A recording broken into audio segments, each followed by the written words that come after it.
नमस्कार, आप देख रहे हैं नेशनल कवरेज। मैं आपके साथ मुरली मनोहर। तो नेशनल कवरेज का सबसे लोकप्रिय कार्यक्रम राजनीतिक चर्चा में आपका स्वागत है। 2014 के पहले दिल्ली के रामलीला मैदान में एक बड़ा आंदोलन हुआ। उस आंदोलन का कर्णधार समाज सेवी अन्ना हजारे थे। जन लोकपाल बिल को लेकर के पूरे देश में व्यापक जन समर्थन जुटाया गया। लंबा संघर्ष चला। संघर्ष में अरविंद केजरीवाल, कुमार विश्वास, जोगिंदर यादव, किरण बेदी समेत भारत के तमाम उभरते हुए वो राजनीतिक सामने आए। बाद में अन्ना हजारे के आंदोलन से उभरे हुए नेता अरविंद केजरीवाल आम आदमी पार्टी का गठन किया। दिल्ली की जनता ने उनको अपने आंखें सलाखों पर बैठा भी लिया। प्रचंड बहुमत की सरकार भी दिल्ली में पहली बार आम आदमी पार्टी का बन गई। अरविंद केजरीवाल पंजाब में चुनाव लड़े। पंजाब में भी उनकी सरकार बन गई। गुजरात में भी उनके विधायक जीत करके आए और देखते ही देखते जो है बहुत कम समय के अंतर में जो है आम आदमी पार्टी को राष्ट्रीय पार्टी का दर्जा दिया। लेकिन अरविंद केजरीवाल भ्रष्टाचार के खिलाफ, भय के खिलाफ, अनैतिकता के खिलाफ आंदोलन शुरू किया था। जनता का विश्वास भी जीता था। और कांग्रेस जब सत्ता में थी 2014 के पहले, तो उनको सत्ता से बेदखल करने का भी काम अरविंद केजरीवाल के आंदोलन ने ही किया। तमाम नेताओं का भ्रष्टाचार में लिप्त होने का सबूत भी अरविंद केजरीवाल ने जो है जनता के बीच में ले आया। लेकिन अब वही अरविंद केजरीवाल जो दिल्ली के निवर्तमान मुख्यमंत्री हैं, भ्रष्टाचार के मुकदमे में उनके ऊपर भी जो है ईडी की कार्रवाई हो गई। और बीते पिछले बृहस्पतिवार की रात को ईडी ने मुख्यमंत्री आवास से अरविंद केजरीवाल को गिरफ्तार कर लिया। 2 घंटे तक पूछताछ चली और 2 घंटे की पूछताछ के बाद उनको गिरफ्तार कर लिया। भारत का वर्तमान में कोई पहला मुख्यमंत्री होगा जो मुख्यमंत्री रहते हुए गिरफ्तार किया गया। अरविंद केजरीवाल के ऊपर आरोप है शराब घोटाले का। अरविंद केजरीवाल के सहयोगी मनीष सिसोदिया, संजय सिंह, जैन, इनके जितने भी बड़े नेता हैं, बड़े नाम हैं, बड़े चेहरे हैं जो इनकी सरकार में महत्वपूर्ण पद पे थे, इन सभी लोगों को शराब घोटाले में जो है ईडी का समन जारी हुआ, पूछताछ हुआ, गिरफ्तार किया गया और जेल भेज दिया गया। अंतिम व्यक्ति अरविंद केजरीवाल बचे थे, उनको भी जो है ईडी ने गिरफ्तार किया और जेल भेज दिया गया। और 2024 के लोकसभा के चुनाव की तिथियों की घोषणा हो चुकी है। ठीक चुनाव के समय अरविंद केजरीवाल को गिरफ्तार करने को लेकर के कितना राजनीतिक क्षेत्र में फायदा होगा और नुकसान होगा, क्योंकि तमाम जो है उनको नोटिसें जारी हो रही थी, लेकिन वो किसी भी नोटिस पे जो है ईडी कार्यालय में जाने के लिए तैयार नहीं हो रहे थे। इन्हीं तमाम बिंदुओं पर चर्चा करने के लिए हमारे साथ जो है भारतीय जनता पार्टी के मंडल उपाध्यक्ष और वरिष्ठ नेता तूफान सिंह निकुंज जी हैं। आपका नेशनल कवरेज में बहुत बहुत स्वागत है। दूसरे हमारे जो खास मेहमान हैं वो कांग्रेस के प्रवक्ता और अकबरपुर से कांग्रेस के लोकसभा के प्रभारी रमन पांडे जी हैं, जो हमारे खास मेहमान हैं। हम इनका भी जो है अपने चैनल पर बहुत बहुत धन्यवाद देता हूं। तो सबसे पहले हम चर्चा शुरू करते हैं कि 2024 के जब चुनाव की तिथि की घोषणा हो गई है, तो एक तरफ जो है झारखंड के पूर्व मुख्यमंत्री शिबू सोरेन साहब को भी जो है हेमंत सोरेन साहब को भी जो है ईडी ने गिरफ्तार किया, जेल भेज दिया। और कल बीते रात यानी बृहस्पतिवार के रात को 8 बजे जो है गिरफ्तार किया गया। अरविंद केजरीवाल को 2 घंटे पूछताछ चली और फिर उनको भी जो है गिरफ्तार कर लिया गया। तो रमन जी आपको क्या लगता है, ये राजनीतिक साजिश है या कुछ और है? देखिए, मैं बताना चाहूंगा कि वर्तमान सरकार जो इस समय सत्ता में है, ईडी से उसका गठबंधन है। जो इन्फोर्समेंट डायरेक्टरेट है उससे उसका गठबंधन हो गया है और वह तमाम विपक्षी नेताओं, अभी आपने कहा कि झारखंड के मुख्यमंत्री हेमंत सोरेन जी को, दिल्ली के मुख्यमंत्री अरविंद केजरीवाल जी को गिरफ्तार किया। देखिए, कहीं ना कहीं लोकसभा का चुनाव का घोषणा हो चुका है और जिस तरीके से देश में एक जो सरकार है, वर्तमान सरकार भारतीय जनता पार्टी नरेंद्र मोदी जी के नेतृत्व में चल रही है, उन्होंने एक जिद बनाई है कि हमको इस बार किसी तरह 400 के पार या 500 सीट लेके आनी है। बहुत बड़ा आरोप लग रहा है, बहुत बड़ा आरोप लग रहा है। एक एक करके क्षेत्रीय पार्टियों के जो नेता हैं और संविधान ने उनको मुख्यमंत्री बनाया है, जनता ने उनको लोकतंत्र में मुख्यमंत्री बनाया है, उनको एक एक करके, अभी आप घोटाले की बात कर रहे हैं, भ्रष्टाचार की बात कर रहे हैं, तो मैं बताना चाहूंगा कि असम से जो मुख्यमंत्री हैं हेमंत बिश्व शर्मा, यही भारतीय जनता पार्टी और स्वयं देश के गृह मंत्री अमित शाह जी ने और भारतीय जनता पार्टी ने उनके ऊपर इतनी मोटी एक बुकलेट जारी की थी, भ्रष्टाचार के आरोप लगाए थे। आज कहाँ है वह? भारतीय जनता पार्टी से मुख्यमंत्री बने हुए हैं। नारायण राणे हमारे दूसरे मेहमान भी हैं, हम उनसे थोड़ा सा जानकारी ले लें। तूफान जी, बहुत बड़ा आरोप लग रहा है कि भ्रष्टाचार में आकंठा डुबाए हुए जो है असम के मुख्यमंत्री जो है शर्मा जी के ऊपर भी जो है मोटी किताब लिखी गई थी। अब जब बीजेपी में गए मुख्यमंत्री बने तो सारा भ्रष्टाचार उनका खत्म हो गया। मैं अपने मित्र से कहना चाहूंगा कांग्रेस के कि दिल्ली में जब पहली बार कार्रवाई हुई जैन जी के ऊपर,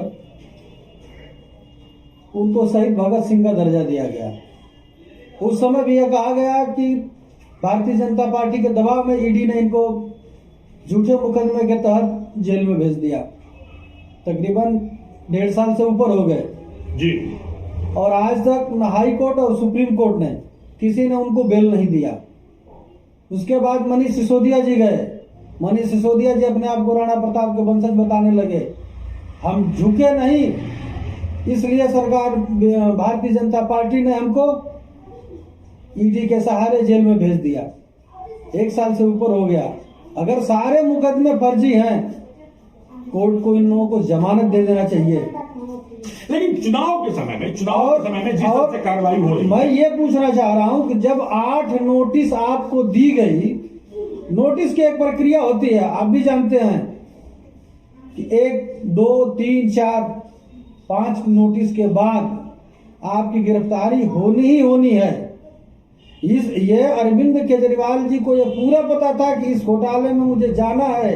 नोटिस का जवाब वही से नहीं दे रहे थे कि चुनाव में उनको एक सिंपैथी गेन करनी थी कि जब इसको खींच के लेकर चल रहे थे कि जैसे अधिसूचना लगे मेरी गिरफ्तारी हो, ताकि उसका चुनाव में मुझे एक लाभ मिले।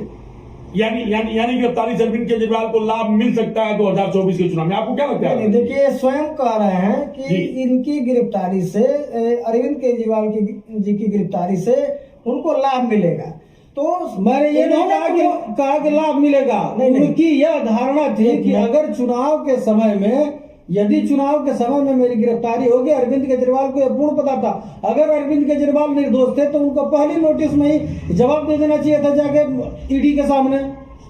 अगर हम सही हैं तो ईडी के सामने प्रस्तुत होने में दिक्कत क्या है हमें? नहीं, मैं बता रहा हूँ कि आपने ईडी ने उनको 1, 2, 3, 9 नोटिस दिया, तो अगर उनकी ईडी को गिरफ्तार ही करना था तो 4-5 नोटिस के बाद भी, चुनाव से 1 महीने पहले भी, 4 महीना से खेल चल रहा था, गिरफ्तार कर सकती थी। लेकिन चुनाव के वक्त मेरी बात का जो आप बीच में नहीं आपके बोल रहे, 9 नोटिस की बात, 1 मिनट मैं बता दूं कि जैसे कि विपक्ष को आप देखेंगे कि विपक्ष की तमाम पार्टियों को आज इस समय पूरे देश में सबसे बड़ा विपक्ष के रूप में कांग्रेस है। कांग्रेस पार्टी के अकाउंट तक फ्रीज कर दिए गए हैं कि वह पार्टी जो है चुनाव न लड़ सके। संसाधनों की कमी हो जाए उसके पास। यहाँ तक कि देश के जो प्रधानमंत्री आदरणीय मोदी जी हैं इतने डरे हुए हैं कि कांग्रेस पार्टी के अकाउंट तक फ्रीज कर दिए गए हैं। कांग्रेस पार्टी न्याय की गुहार तमाम संवैधानिक संस्थाओं से लगा रही है कि चुनाव आयोग ने कहा है कि सबको समानता का अवसर मिलना चाहिए, और आज कांग्रेस पार्टी उसके पास पंपलेट के लिए अपने प्रत्याशियों के चुनाव खर्च करने के लिए तक के पैसे नहीं है। बहुत बड़ा आरोप लग रहा है। आखिर में इस देश में लोकतंत्र है कि नहीं? लोकतंत्र का पर्व चुनाव होता है, तो उसमें या किस तरह का लोकतंत्र बनाना चाहते हैं? रखिए, आपको क्या लगता है? मैं इनकी बातों का जवाब देना चाहूंगा। इन्होंने आरोप लगाया कि कांग्रेस पार्टी के सारे अकाउंट फ्रीज हो चुके हैं। पहली बात, कांग्रेस पार्टी यह मिथ्या प्रचार करना बंद करे। राहुल गांधी की तरह मिथ्या प्रचार करना आप बंद करिए। इनकम टैक्स की वेबसाइट पे जाके पता देखिए, इनकम टैक्स ने केवल आपके 1400 करोड़ रुपए का जो आपका अकाउंट का बैलेंस है उसमें से 135 करोड़ रुपए को होल्ड किया है। आपके अकाउंट को उसने फ्रीज नहीं किया है, उसने 135 करोड़ के निकासी पर रोक लगाया है। यह मिथ्या प्रचार आप बंद करिए।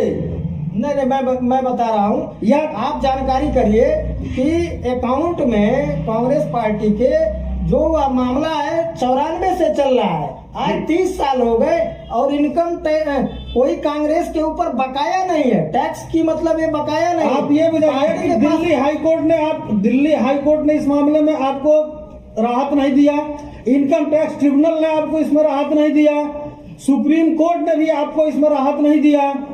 नहीं, मतलब कि सारी राहत कैसे? देखिए, उसमें जो है जो इनकम टैक्स की वेबसाइट आप खोल के देख लीजिए, उसने स्पष्टीकरण दिया है इनकम टैक्स ने। जब राहुल गांधी जी ने यह प्रेस कॉन्फ्रेंस करके आपके आदरणीय सोनिया गांधी जी ने और आपके राष्ट्रीय अध्यक्ष जी ने जब राहुल गांधी के नेतृत्व में प्रेस कॉन्फ्रेंस करके यह आरोप लगाया, तो इनकम टैक्स ने अपने वेबसाइट पे इसको जारी करके बताया कि मैंने कांग्रेस पार्टी के किसी अकाउंट को फ्रीज नहीं किया है, मैंने केवल 135 करोड़ रुपया जो मेरा टैक्स बनता है आप क्या कर रहे हैं? इनकम फ्रीज किया है। इनकम टैक्स बैंकों में जाके जहाँ अकाउंट है वहाँ अपने खाते में ट्रांसफर करवा रहा है पैसा। उस अगर टेक्निकलिटी रूप में अगर कहीं गलतियां हैं तो उस एक्ट के तहत उसमें मैक्सिमम जो जुर्माना है 10,000 रुपए का है। 100 करोड़ से ऊपर जुर्माना लगा रही है और दबाव बना रही है पैसे हमको जमा करिए। आखिर आपको अपने अकाउंट के ऑडिट कराने में क्या दिक्कत है? नहीं, किसी भी एक सेकंड मेरे मित्र, किसी भी राजनीतिक दल को जी किसी भी राजनीतिक दल को इनकम टैक्स में तभी छूट मिलते हैं, उसके 3 प्रोविजन है। वो भारतीय जनता पार्टी हो, कांग्रेस हो, बसपा हो, समाजवादी पार्टी हो या अन्य कोई भी क्षेत्रीय राष्ट्रीय दल हो, यदि 20,000 से नीचे का आपका डोनेशन हो या 20,000 से ऊपर का हो, इसको आपको चुनाव आयोग और इनकम टैक्स को बताना पड़ेगा। दूसरा उसका क्लॉज है कि आपको ऑडिट करके इनकम टैक्स और चुनाव आयोग को बताना पड़ेगा। यदि आप इन क्लॉजों को फॉलो करते हैं तो ही आपको इनकम टैक्स में छूट मिलेगा। कांग्रेस पार्टी ने एक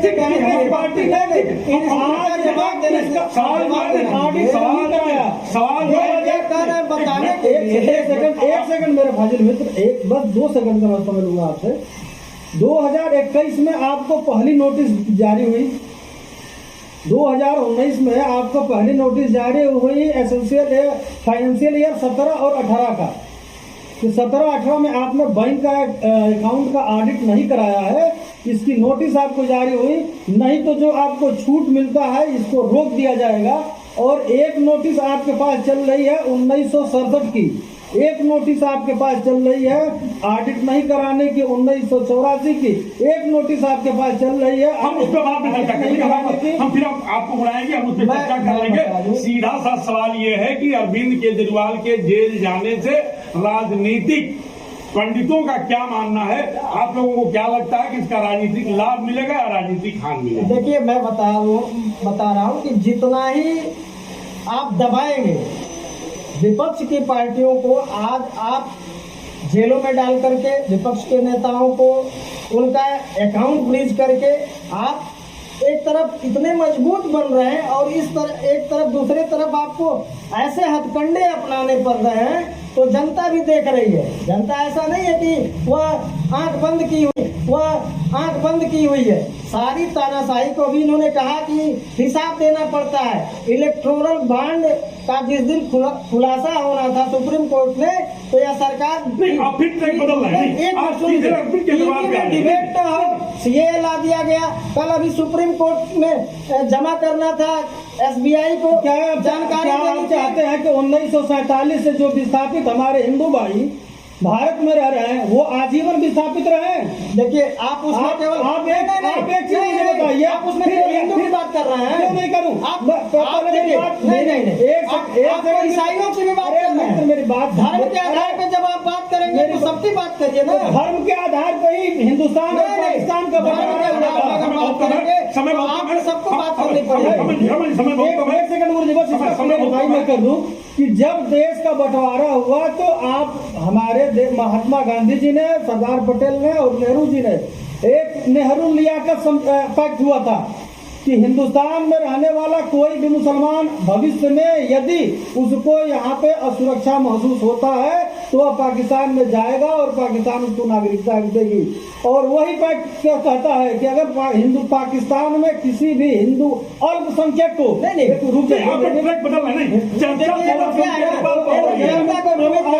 जनता को भ्रमित करते हैं। इनकी सरकार 5 साल से चल रही थी। चुनाव के 2 दिन पहले चुनाव की घोषणा होती है, ये 4 साल क्या कर रहे थे?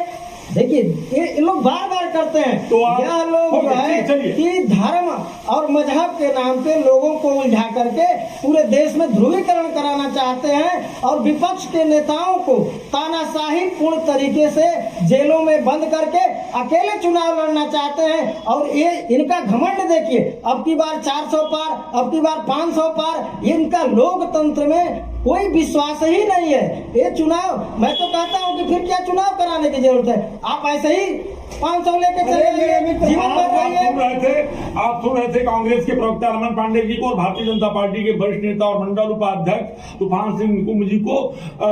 जो चर्चाओं का हमारा दौर था, राजनीतिक चर्चा जो हमारी हो रही थी अरविंद केजरीवाल को हो रही थी। आपने कल देखा होगा पूरे दिन जो है अरविंद केजरीवाल जो है हाईकोर्ट गए, हाईकोर्ट से उनको कोई राहत नहीं मिला। उसके बाद सुप्रीम कोर्ट गए, सुप्रीम कोर्ट ने भी जो है उनकी गिरफ्तारी और उनकी पूछताछ को लेकर के जो है कोई भी कलम उठाने के लिए जो है तैयार नहीं हुआ। और अंत में जो है रात्रि 8 बजे जो है अरविंद केजरीवाल जी को जो है ईडी कार्यालय ले जाया गया, उनसे पूछताछ हुई और उनको गिरफ्तार कर लिया गया। मुरली मनोहर पांडे के साथ किसी खास रिपोर्ट आप बने रही में था। तो देखते हैं कवरेज का यह राजनीतिक चर्चा धन्यवाद।